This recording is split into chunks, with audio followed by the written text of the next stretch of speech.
Fighter 6. Oh, wow. Wow, I see what's going on here.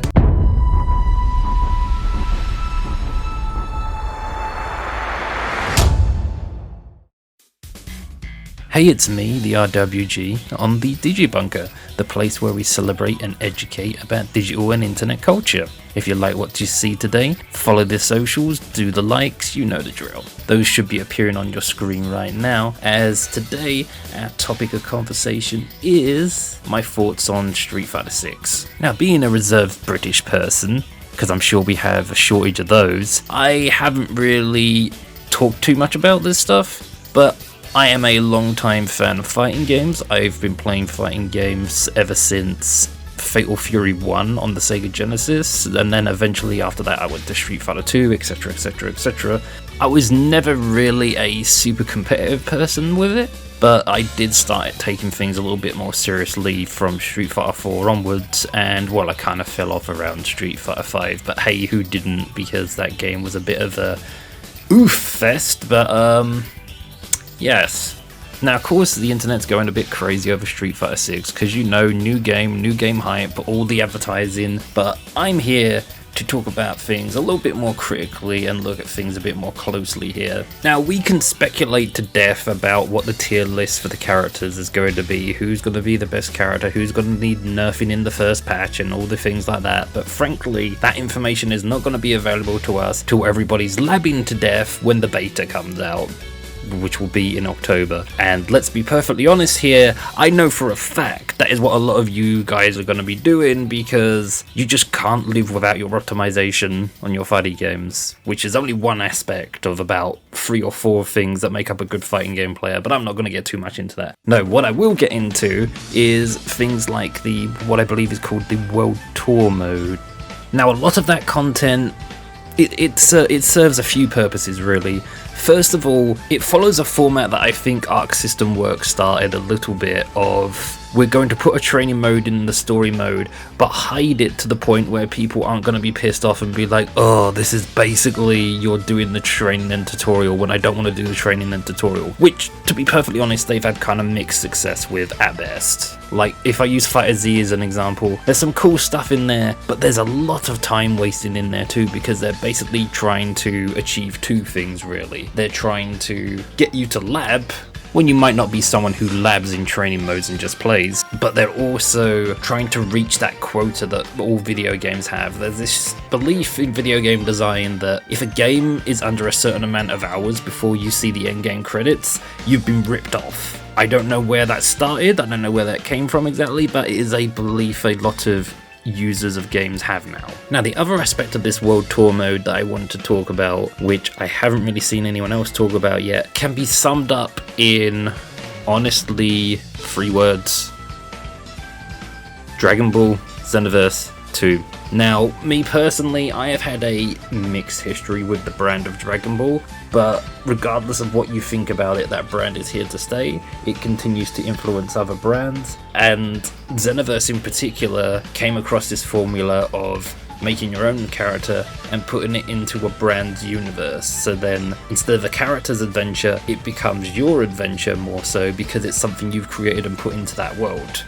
It gives people more of a mental attachment to it, and then your ability to learn moves from other characters, so then you have your own moveset, no matter how practical or goofy your style might be. Now, it might not sound like a big deal, but you should really do some research into what happened once Dragon Ball Xenoverse was a confirmed hit. There was a lot of games copying ideas from that game. Jump Force, Naruto, Sonic Forces. Just 3 games, for example. You create a little universe for both the intellectual property and the person's character to reside in. It then means you've basically created... I I don't want to use the term metaverse because it's done to death, but that's kind of what it is. I mean, the whole concept of metaverse in the first place was not a new idea when Facebook said it. Metaverses already existed, and they were called multiplayer online RPGs. Your World of Warcrafts, your Final Fantasies, you know? There's a lot of games now that take elements from multiplayer online RPGs and they try to put them into other types of games now. And it's not to try and convert people to the idea of they want them to play RPGs. It's a case of RPGs are time sinks, and they have this really good ability of turning tiny little bits of content into amazing, oh my god, events and put them on pedestals. So some tiny little bit of content that previously might have only kept the player's interest for a little bit of time, they can stretch that out for much longer, which then adds up to more player time or more player money for things that you can buy inside the game. And this is where things get a little bit, it could go either way. I like the idea of the whole Metro City in Street Fighter 6 having this whole thing of like, you could have events happening, like say special tournaments taking place with certain character movesets only allowed. You could have the characters moving around the world and stuff like that, and the abilities to go see them and stuff like this sort of thing. What I don't want to happen is timed raids and time events which give all the players a fear of FOMO, which if you don't know what FOMO is, it's fear of missing out. It's a psychological trick to get people to engage with your product for a limited time window. And you can keep doing that in theory to keep them invested for longer, because they'll keep being afraid that, oh, this little thing that's happening is only going to be here for a small time. I've got to keep making sure I don't miss anything. I'll give you an example of a game that did it wrong, in my opinion, and that was Overwatch. The way you added a horde mode and story missions and stuff like that, you could only play them for a limited time. That helps the developer to keep the players engaged, but it doesn't help the player. It's a psychology trick. It's a psychology trick which is getting more and more common in video game design, and I feel bad for the players because a lot of us are not mentally prepared for that stuff because, well, yeah, we're just not mentally prepared for it. What I hope and pray they will do is they'll do something similar to how Monster Hunter handles events, where an event will come out, but you'll have a really long time to do it. And then if that doesn't work either, the events will be on rotation. And I suppose you're also kind of wondering, well, what kind of events could they do? I can think of a couple of examples right off the top of my head for you right now. You could have an event where lots of fighters and people in the town of Metro City are getting flattened by this mysterious fighter who turns out to be Akuma. Or you could have another event where an part of the town becomes entirely inaccessible despite being there for a really long time, and it's a place that players like to hang around in and stuff like that because an explosion's gone off because Shadaloo's back. Something they could do for like season 2 or something, which brings me to another point. The massive leak they had of every single character that's coming out, what you saw on that leak is basically the base game and most of season 1. I'm making an educated guess here and going to say that's what you've seen in that game.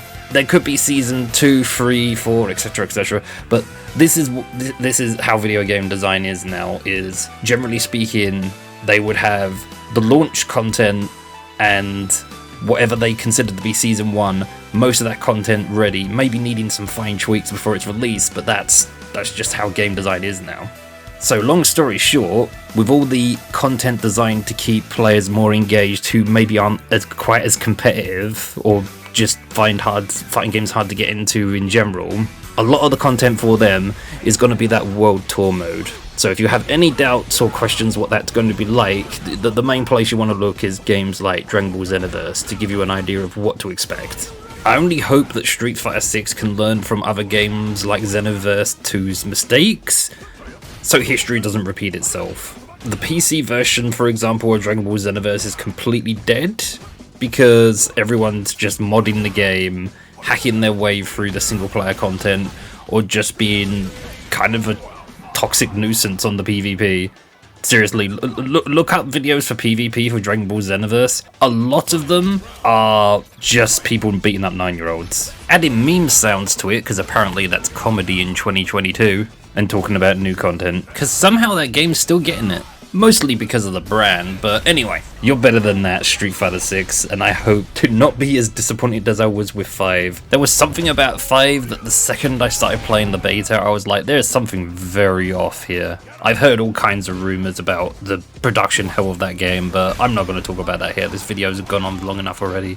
So once again, this was me, the RWG of DigiBunka, the place where we celebrate and educate about digital and internet culture, saying thank you for joining me. If you like what you saw today, you know, follow the socials and all that sort of thing. And if you want to see some more light-hearted, less serious stuff, you can find my other YouTube channel around here somewhere.